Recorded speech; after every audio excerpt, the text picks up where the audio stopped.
너희 보기를 간절히 원하는 것은 어떤 신령한 은사를 너희에게 나누어 주어 너희를 견고하게 하려 함이니. 아멘. 사도 바울은 로마 교회에 그토록 가기를 소원하고 사모했었죠. 그리고 하나님께 기도까지 했습니다. 하나님, 저를 로마에 가게 해 주옵소서. 근데 좀처럼 길이 열리지 않아 로마서를 보내게 되었다라고 이야기를 하고 있는 것이죠. 근데 사도 바울은 왜 그토록 기도하며 길이 열리기를, 그리고 로마서까지 왜 보내는 것일까요? 오늘 본문에 보게 되면 로마 교회를 향한 이런 목적이 있었다라고 기록을 하고 있는데요. 함께 한번 읽어볼까요? 11절 다시 읽습니다. 시작. 내가 너희 보기를 간절히 원하는 것은 어떤 신령한 은사를 너희에게 나누어 주어 너희를 견고하게 하려 함이니. 여러분, 로마 교회를 그토록 사모했던 이유가 무엇이죠? 가기를 원했고 또 이 로마서라고 하는 복음서를 전할 정도로 이렇게 왜 열심을 냈다라고 얘기합니까? 그들을 견고하게 하기 위함이다 라고 말씀하고 있습니다. 여러분, 왜 견고함이 필요할까요? 사탄은 우리를 계속 흔들어 넘어뜨리려고 하기 때문이죠. 여러분, 에덴 동산에서 아담과 하와를 사탄은 흔들죠. 하나님의 말씀이 아닌 거짓말로 그들을 흔듭니다. 하나님께서는 뭐라고 얘기하셨죠? 선악과를 먹지 말라. 근데 그것은 단순한 금지 명령이 아니라 하나님 주권 레슨에 대한 이야기라는 말씀을 우리는 이미 들었습니다. 그런데 그 먹지 말라고 하는 선악과를 먹으라고 부추기죠. 죽지 않는다. 그리고 그것을 먹으면 하나님같이 된다. 거짓말로 이 아담과 하와를 흔들어 버립니다. 우리를 견고하게 하는 것은 오직 하나님의 말씀인데 사탄은 거짓말로 아담과 하와를 흔드는 거죠. 근데 아담과 하와가 받아들여 지킨 게 뭐죠? 하나님의 말씀이 아니라 그 거짓말을 받아들여 지킴으로 그들은 흔들렸고 넘어져서 모든 것을 상실하는 존재가 되어버리고 맙니다. 그래서 이 사탄의 흔드는 세력, 이 흔드는 이 준동이 있기 때문에 우리를 하나님께서는 견고하게 세우시려고 하는 것이죠. 여러분, 이 목적대로 하나님 안에서 여러분들이 견고한 주님의 사람들 되어지기를 축원을 드립니다. 그렇다면 무엇이 우리를 견고하게 세울까요? 오늘 본문에 보게 되면 이것이 바로 여러분들을 견고하게 세웁니다. 그래서 나누어주려 합니다라고 얘기하죠.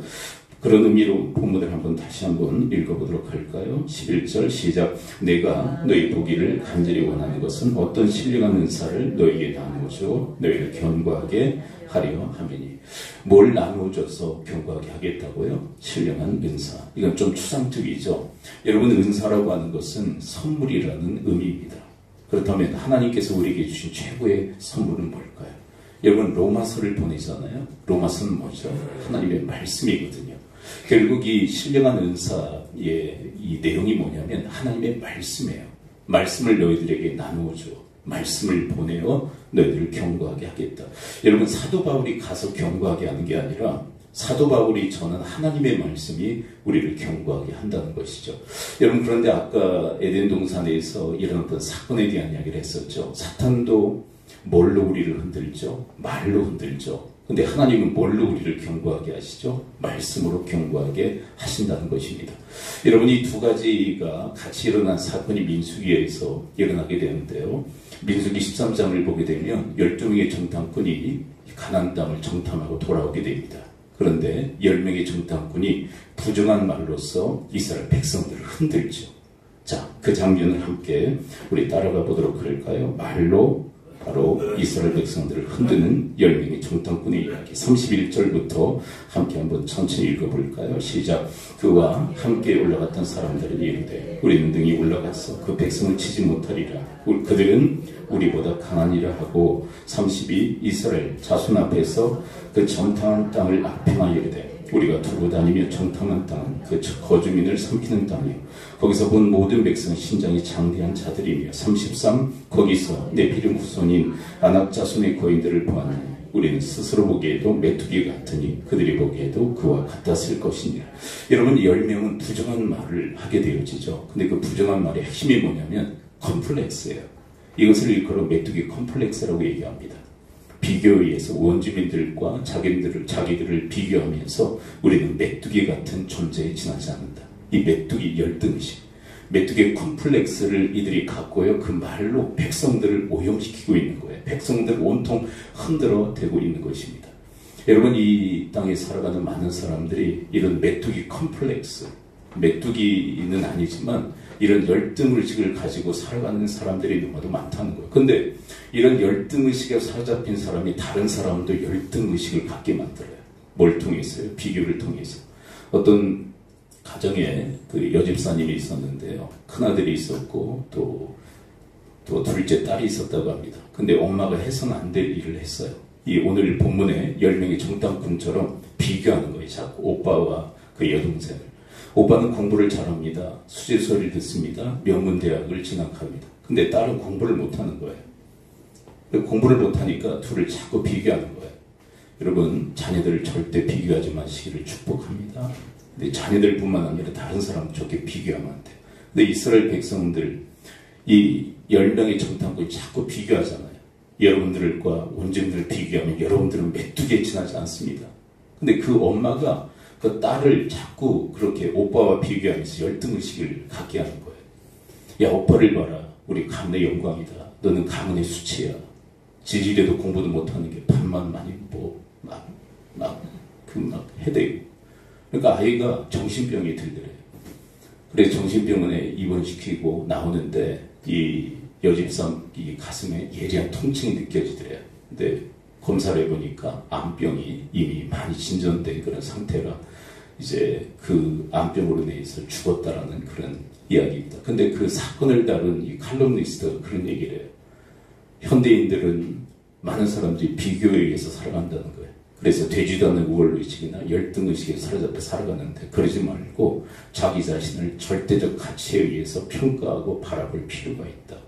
그게 절대적 가치가 뭡니까? 하나님의 관점이거든요. 여러분, 하나님은 우리를 한 사람 한 사람을 작품으로 여기시고 귀한 하나님의 형상의 사람들로 보시는 줄 믿습니다. 여러분, 하나님은 절대 다른 사람과 우리를 비교하잖아요. 여러분, 여호수아를 보십시오. 야, 넌 왜 모세같이 못하느냐? 절대 그렇게 얘기하시지 않았어요. 그냥 한 사람 한 사람을 있는 모습 그대로 존중해 주시고 귀히 여기시고 우리를 하나님의 형상대로 지으신 작품으로 여기시며 존귀히 여겨주십니다. 심지어 우리 한 사람을 위해서라도 예수님을 기꺼이 내어주실 정도로 그렇게 우리를 사랑하시는 존재죠. 근데 여러분, 현대인들이나 이 당시에 10명의 정탐꾼은 자꾸 비교에 의해서 메뚜기 컴플렉스를 그렇게 갖게 한 거예요. 백성들을 흔드는 거죠. 그로 인하여서 어떤 결과가 일어납니까? 민수기 14장 1절을 함께 보도록 할까요? 그 흔드는 말에 백성들은 어떻게 반응하는가? 민수기 14장 1절을 함께 읽어보죠. 시작. 온 회중이 소리를 높여 부르짖으며 백성이 밤새도록 통곡하였더라. 여러분, 이 10명의 정탐꾼의 말에 그들이 아주 흔들리는 그 갈대와 같이 막 흔들리고 있는 거예요. 소동이 일어난 겁니다. 그리고 밤새워 통곡을 하죠. 여러분, 곡하였다라고 하는 것은 무슨 언어냐면 장례식장에서 곡하는 그 얘기를 그대로 사용하고 있는 거예요. 여러분, 이들은 그 흔드는 그 말에 의해서 소동하고 밤새도록 통곡하며 그리고 하나님과 그리고 모세를 원망하고 비평하는 그런 상태에 빠지게 됩니다. 그런데 이런 상황 속에서 이렇게 흔드는 말만 있었던 것은 아니에요. 여러분, 우리가 너무도 잘 알고 있었던 여호수아와 칼렙은 이스라엘 백성들을 견고히 세우기 위해서 하나님 말씀을 대언하지 않습니까? 근데 비극이 뭐냐면 이스라엘 백성들이 견고하게 세운 하나님 말씀을 받아들이기보다 자기들을 흔들어 무너뜨리는 그 부정한 말을 받아들였다는 데 문제가 있는 것이죠. 자, 그렇다면 여호수아와 칼렙이 견고하게 세우려고 그들에게 선포한 하나님의 말씀은 무엇이었나요? 우리 너무나도 선명하고 뚜렷하게 기억하고 있죠. 민수기 14장 6절부터 8절까지 함께 천천히 읽어볼까요? 6절부터 시작. 그 땅을 정탐한 자 중 눈의 아들 여호수아와 여분의 아들 칼렙이 자기들의 옷을 찢고 이스라엘 자손의 온 회중에게 말하여 이르되 우리가 두루다니며 정탐한 땅은 심히 아름다운 땅이라. 8절. 여호와께서 우리를 기뻐하시면 우리를 그 땅을 인도하여 들이시고 그 땅을 우리에게 주시리라. 이는 과연 젖과 꿀이 흐르는 땅이니라. 9절까지요. 다만 여호와를 거역하지를 말라. 또 그 땅 백성을 두려워하지 말라. 그들은 우리의 먹이라. 그들의 보호자는 그들에게 떠났고 여호와는 우리와 함께 하시느니라. 그들을 두려워하지 말라. 여러분, 여호수아와 칼렙은요, 이스라엘 백성들을 견고히 세우기 위해서 하나님 말씀을 지금 전하고 있는 거예요. 여호와 하나님께서 우리와 함께 하십니다. 저들에게는 보호자가 없습니다. 근데 우리에게는 든든한 보호자가 계신데 그분은 여호와 하나님이십니다. 하나님으로 인하여서 능히 가나안 땅을 우리는 취할 수 있습니다. 그리고 그 가나안 땅은 하나님께서 약속하셨기에 반드시 그 약속을 하나님께서 지켜주실 것입니다. 이스라엘 백성들을 견고히 세우려는 여호수아와 갈렙의 하나님 말씀 대언인 거죠. 여러분, 우리에게도요, 두 가지의 언어가 들립니다. 우리를 흔드는 말이 들리고요, 또 우리를 견고히 세운 하나님 말씀이 들려요. 여러분, 하나님 말씀을 힘써 듣는 여러분과 제가 되어지기를 축원드립니다. 여러분, 요즘은 유튜브 시대라고 얘기하잖아요. 어떤 분들은 유튜브만 자꾸 들으셔요. 유튜브만 보고 그 얘기만 이렇게 영향을 받아요. 근데 한번 여쭤볼까요? 유튜브의 그 내용들은 나를 흔드는 겁니까? 견고히 세우는 말들입니까? 여러분 보셔서 아시겠죠? 여러분들을 흔드나요? 여러분들을 견고히 세우나요? 근데 흔드는 말에 우리 자신을 자꾸 노출시킨단 말이에요. 여러분, 우리를 오직 견고히 세우는 것은 하나님 말씀인 줄 믿습니다. 그래서 그 말씀을 일컬어 신령한 하나님의 은사다라고 얘기하고 있는 거예요. 여러분, 우리 시대에 조류가 있죠. 풍조가 있어요. 근데 그 풍조에 여러분들을 노출시켜 흔들리는 그런 삶을 살아갈 것이 아니라 오직 하나님의 말씀, 우리를 견고히 세우시는 하나님 말씀에 여러분들을 오픈할 수 있게 되기를 축원을 드립니다. 하나님 말씀을 더욱더 가까이 해야 돼요. 우리 이제 정세가 참 불안하고 혼란스럽지 않습니까? 근데 그런 이 시대적 상황만 보고 계속 묵상하다 보면 막 부정적인 얘기들을 막 하게 돼요. 근데 그건 이미 자기가 흔들렸다는 얘기죠. 근데 중요한 게 있어요. 자기가 흔들리면 내가 다른 사람도 흔들어요. 여러분, 그 10명의 정탐꾼을 보십시오. 그 상황 논리에 빠져서 흔들리니까 그 흔들리는 사람들이 백성들을 흔들어 버리잖아요. 근데 결코 여호수아와 갈렙은 흔들리지 않아요. 뭐에 사로잡혀 있어요? 하나님 말씀에 사로잡히니까 여호수아와 갈렙이 견고히 서 있는 거예요. 견고히 서 있는 사람은 다른 사람을 견고하게 세웁니다. 여러분, 이런 사람이 되어지기를 축원을 드립니다. 근데 우리는 얼마나 연약한 존재인지 몰라요. 근데 이거는 인정하고 들어가자는 거예요. 인정하고 들어가자. 그래야 여러분, 우리가 얼마나 연약한지를 인정할 때 하나님 의지할 수 있어요. 내가 강하다, 내가 괜찮다 생각하면 자기 의지하거든요. 근데 나는 연약하다, 난 부족하다, 그걸 깨달을 때 하나님 의지할 수 있어요. 우리는 얼마나 연약한 존재인지 몰라요. 최근에 저를 좀 진단하는 그런 시간을 가졌어요. 제가 상당히 감정의 기복이 심해졌어요. 옛날하고 비교해서. 보기에는 그렇게 안 생겼잖아요. 그렇죠? 근데 얼마나 감정의 기복이 심한지 몰라요. 지난 주간도 아이들하고 좀 이제 시간을 갖는데 감정의 기복이 너무 심한 거예요. 근데 그게 저의 연약함이죠. 근데 왜 그런가 생각했어요. 갱년기가 온 것 같아요. 갱년기가. 근데 그거를 캐치하니까 저의 약함이잖아요. 그거를 캐치하니까, 그리고 연약함을 인정하니까 극복하기가 더 쉬워지더라고요. 여러분, 이게 무슨 얘기냐면, 자꾸 이 감정의 기복이 심해지니까 자꾸 죄의식을 갖게 돼요. 죄의식을. 이렇게 감정의 기복 심한 상태로 살아가면 되나? 내 목사가 그럴 수 있나? 그러면서 자꾸 죄의식을 갖게 만드는 거예요. 근데 이게 왜 그런가? 왜 이렇게 감정의 기복이 심한가? 심하지 않지만 여성들과는 다르게 남성들은 갱년기가 좀 약해요. 근데 여성들의 갱년기는 강하다는 거 아시죠? 안 겪어보셨습니까? 여러분, 최악이 뭔지 아세요? 자녀들 중에 사춘기가 있는데 엄마가 갱년기다 그러면 3차 세계대전이 일어난답니다. 그러니까 근데 누가 이길까요? 사춘기하고 갱년기가 붙으면. 예? 갱년기요.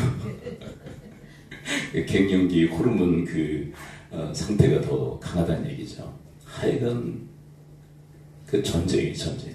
근데 남자들도 갱년기가 와요. 근데 그게 여성들과 비교해서 약하게 온다는 거죠. 근데 가만히 저를 이제 요즘 이제 저의 이제 감정 기복이 심한 게 왜 그런가 이렇게 살펴보니까 약하게 왔구나.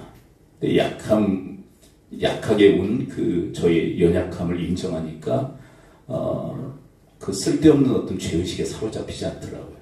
그러니까 제가 연약하다는 걸 아니까 그냥 넘길 수 있는, 그리고 수용할 수 있는 그런 상태가 되더라고요. 이게 무슨 얘기냐면, 여러분, 우리의 연약함을 인정하고 우리의 연약함을 이해할 때 비로소 우리에게 활로가 생겨요.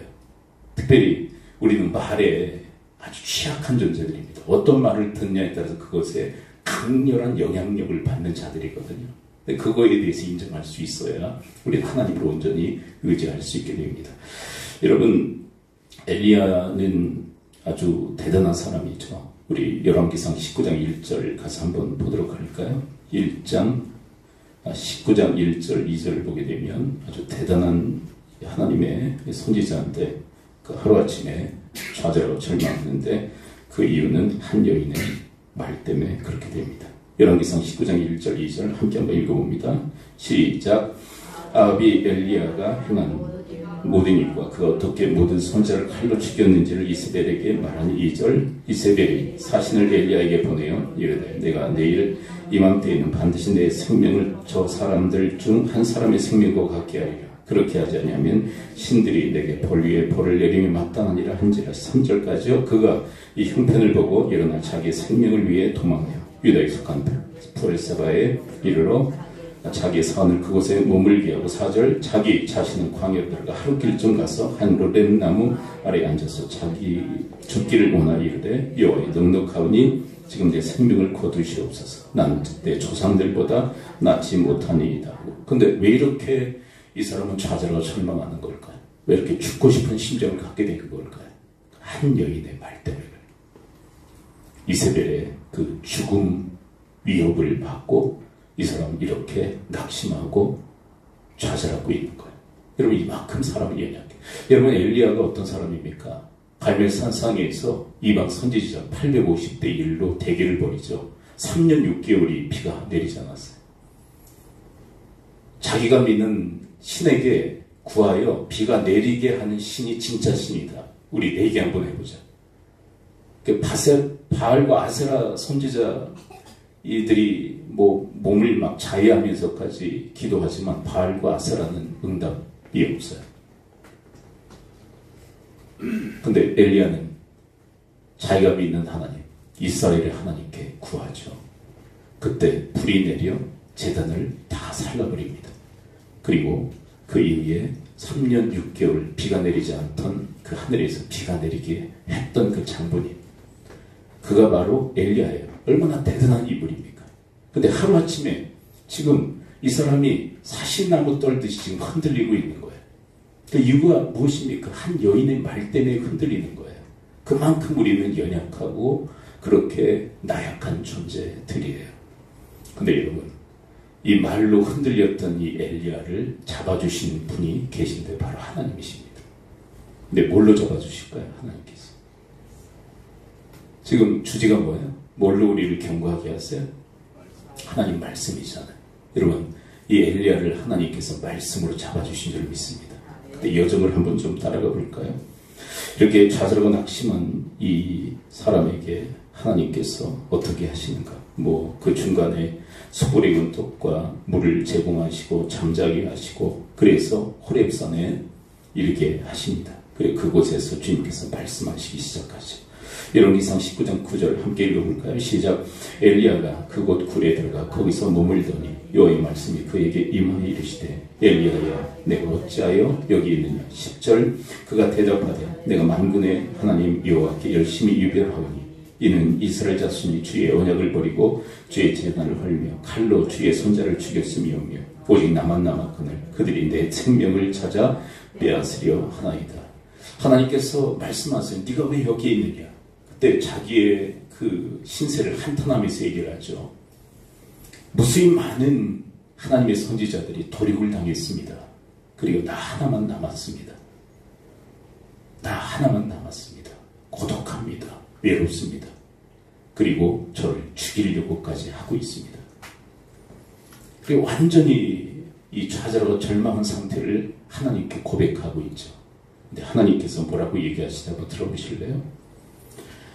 열왕기상 19장 15절. 자, 그런데 15절 들어가기 전에 여러분들이 하나님이시라면 이런 엘리야를 어떻게 여러분들은 대하시겠어요? 이런 엘리야를. 근데 우리는 보통 이런 생각을 하겠죠. 얼마나 힘들었냐. 얼마나 힘들었냐. 내가 너를 안다. 뭐 그렇게 위로했을 것 같은데 하나님은 우리의 예상과는 전혀 다른 그런 모습으로 엘리야를 대하세요. 우리가 생각하는 그런 말이 아니라 전혀 예상하지 못했던 말씀을 엘리야에게 들려주십니다. 한번 들어볼까요? 15절부터 함께 한번 읽어보도록 합니다. 15절부터 시작. 여호와께서 그에게 이르시되 너는 내 길을 돌이켜 광야를 통하여 다메섹에 가서 이르거든 하사엘에게 기름을 부어 아람의 왕이 되게 하고. 자, 여러분 우리가 예상하기로는 위로의 말씀, 뭐 격려의 말씀을 하실 것 같은데 아니에요. 뭐라고 하냐면 일감을 주고 계신 거예요. 무슨 얘기냐면 임무를 맡기셔요.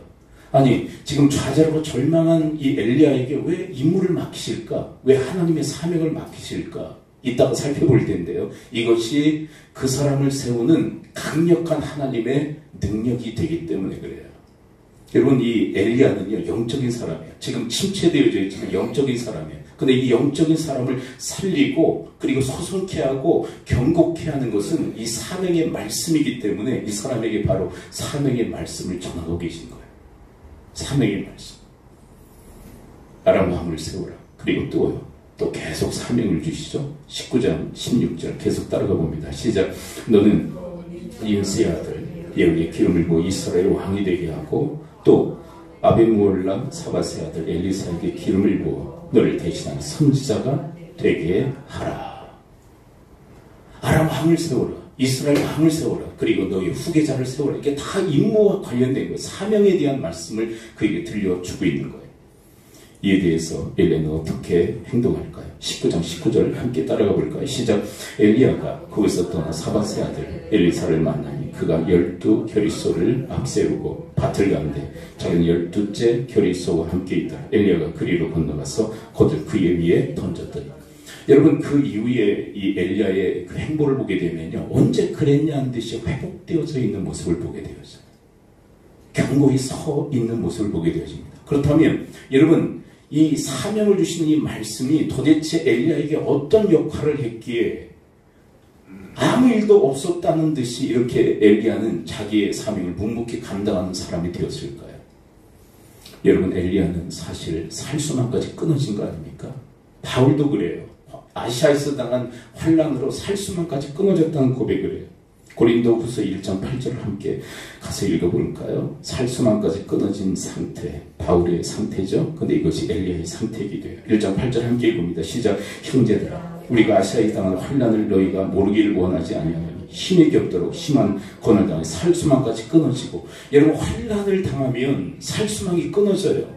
그래서 죽고 싶은 마음이 드는 거죠. 근데 정확히 엘리야가 이 살수망이 끊어진 거예요. 그런데 여러분 살수망이 끊어진 사람에게 살수망을 갖게 하는 게 뭘까요? 말씀인데 특별히 엘리야에게는 어떤 말씀을 주고 계셔요? 사명의 말씀을 주고 계신 거예요. 살수망이 끊어졌기에 살수망을 갖게 하기 위해서 사명의 말씀을 주고 계신 거예요. 왜요? 사명은 생명의 존재, 목적이기 때문에. 여러분 이 엘리야가 왜 죽고 싶었을까요? 왜 살수망이 끊어졌을까요? 이제는 나는 이제 아무것도 할 일이 없다라고 생각한 거예요. 그 상황에서 이제 난 이제 끝이다 라고 생각한 거예요. 850 이방 선지자들과 대결을 벌여서 그들을 다 몰살시키고 비가 내리지 않는 그 하늘에서 비가 내리도록 기도했던 이 엘리야. 그런데 이세벨의 위협을 당하면서 이제 나는 이제 쓸모없는 존재가 되었다. 이제 내 인생은 끝났다라고 생각했는데 살수망이 없는 상태에 빠졌는데 그에게 하나님께서 이 사명의 말씀을 들려주심으로써 살수망을 갖게 한 거예요. 그래서 아무 일도 없었던 사람처럼 주님의 맡겨진 임무들을 감당하는 모습을 보게 되어집니다. 여러분과 저에게도 살수망 갖게 하시는 하나님의 사명의 말씀이 이미 선포되어진 줄 믿습니다. 근데 그걸 받아들일 거냐 말 거냐, 그 우리의 몫이에요. 우리로 하여금 살 수망을 갖게 해요. 무엇이요? 하나님의 말씀이, 특별히 사명의 말씀이. 어떤 그 아이가 있었는데요. 부잣집에서 태어났대요. 어릴 때부터 세계 곳곳에 부모님과 함께 여행을 다녔다고 합니다. 안 본 것 없이 유명한 그런 세계 유명 여행지는 다 다녔다고 그래요. 근데 이 아이가 잘못된 판단을 해요. 자신의 생명을 스스로 끊어버립니다. 아니, 부유한 부모님 밑에서 태어났기에 부모님과 함께 세계에 유명한 명소란 명소는 다 찾아가면서 보았던 이 아이가 왜 자신의 생명을 스스로 해한 걸까요? 그 아이에게는 소망이 없는 거예요. 살 소망. 여러분, 세계 여행을 한다고 살 소망이 생깁니까? 정말 아름다운 경관을 본다고 살 소망이 생깁니까? 여러분, 얼마나 그 부유함 속에서 그가 풍족하게 살았겠어요. 그렇죠? 어릴 때부터 어떻게 부모님 따라다니면서 세계 여행을 할 수 있겠어요?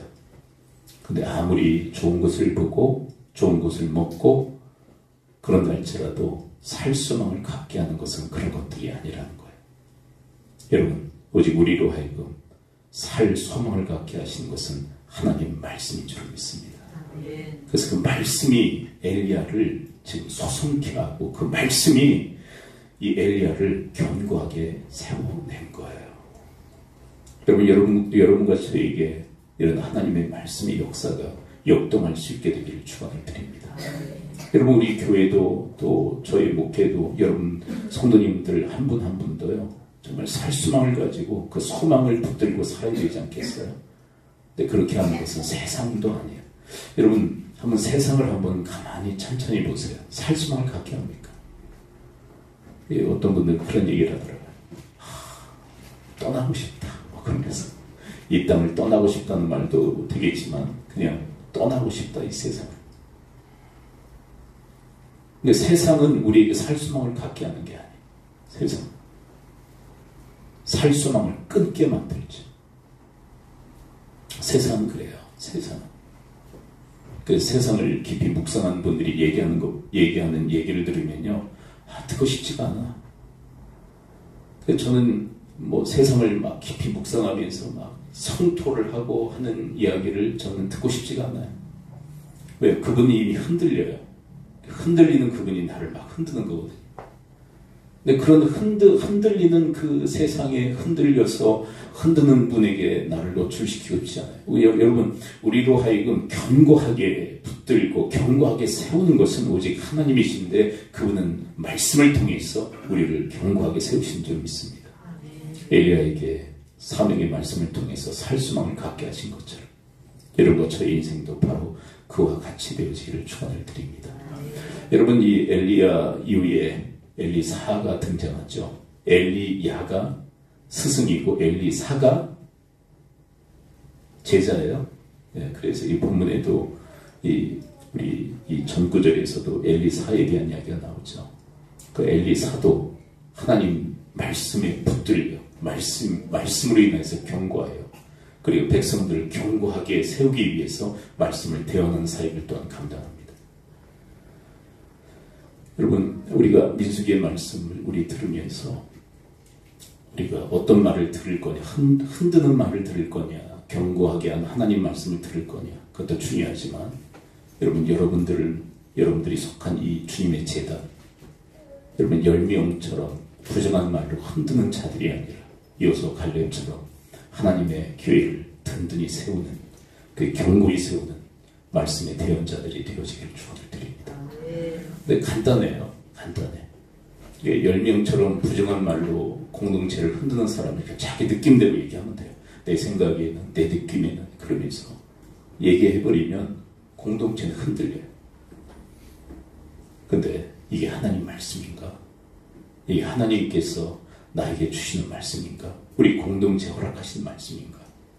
생각하고 또 생각하면서 분별하면서 하나님 말씀을 여러분들이 받고 그래서 견고해지시고 그 말씀을 전하여 주님의 제단, 교회 공동체를 든든히 세우는 주님의 사람들 되어지기를 축원을 드립니다. 근데 여러분 바울의 인생이 그러잖아요. 하나님 말씀으로 견고해졌고 그 말씀을 전하여 뭘 전하기까지 로마서를 전하기까지 함으로써 로마 교회를 견고히 세워나갔던 로마 교회뿐입니까? 빌립보서, 에베소서, 골로새서, 갈라디아서 하나님 말씀을 보냄으로써 각 교회들을 든든히 견고히 세웠던 이 사도 바울처럼 여러분과 저도 말씀으로 견고해지고 말씀을 전하여 주님의 몸된 공동체를 견고히 세우는 주님의 사람들 되어지기를 축원을 드립니다. 기도하겠습니다. 이 시간 우리 함께 기도할 때 우리 말씀을 들고 기도하기로 합니다. 하나님, 저희들을 흔드는 것도 말이고 저희들을 견고히 세우는 것도 말씀인데 하나님, 인간의 말에 휘둘려 무너지는 자들이 되지 않게 하시고 오직 하나님의 그 말씀을 저희들이 청종하여 견고히 서는 자들이 되게 하여 주옵시고 또한 그 말씀 대언하여 주님의 몸된 공동체를 견고히 세워나가는 주님의 사람들 되어지도록 우리 합심 통성으로 기도하며 나가도록 하겠습니다. 아버지 하나님, 오늘 말씀해 주니 감사를 드립니다. 오직 저희들을 견고히 세우고 우리 공동체를 경고케 하는 것은 하나님의 말씀인 줄 믿습니다. 신령한 은사, 하나님의 말씀이 우리를 견고하게 하시는 줄 믿습니다. 그 말씀에 의해서 저희들이 견고히 세워지게 하시고 그 말씀 대언 사역을 통해서 주님의 몸된 교회를 견고히 세워나가는 저희들이 되어지도록 인도하여 주옵소서. 열명의 청탐꾼처럼 자기의 느낌과 생각, 불신앙으로 부정한 말을 함으로써 이스라엘 공동체를 흔들었던 그 과오가 아버지 하나님 저들에게는 없게 하여 주옵소서. 오직 주의 말씀이 저희들을 견고케 하시고 그 말씀의 대언을 통하여서 견고하게 하시는 하나님의 그 목적을 이루고 성취하는 저희들이 되어지도록 인도하여 주옵소서. 아버지 하나님, 오늘 말씀해 주시니 감사를 드립니다. 오직 저희들을 견고케 하는 것은 주의 말씀인 줄 믿습니다. 세상을 보고 들어도 저희들을 온통 흔드는 것뿐입니다. 거기에 나 자신을 노출시키는 것이 아니라 오직 주의 말씀에 저희들을 오픈하게 하여 주옵소서. 말씀으로 견고해진 저희들이 또한 주의 몸된 교회를 그리고 저희들이 소속한 공동체를 견고히 세우는 하나님의 사람들이 되게 하옵소서. 예수 그리스도의 이름으로 축복하며 기도하옵나이다. 아멘.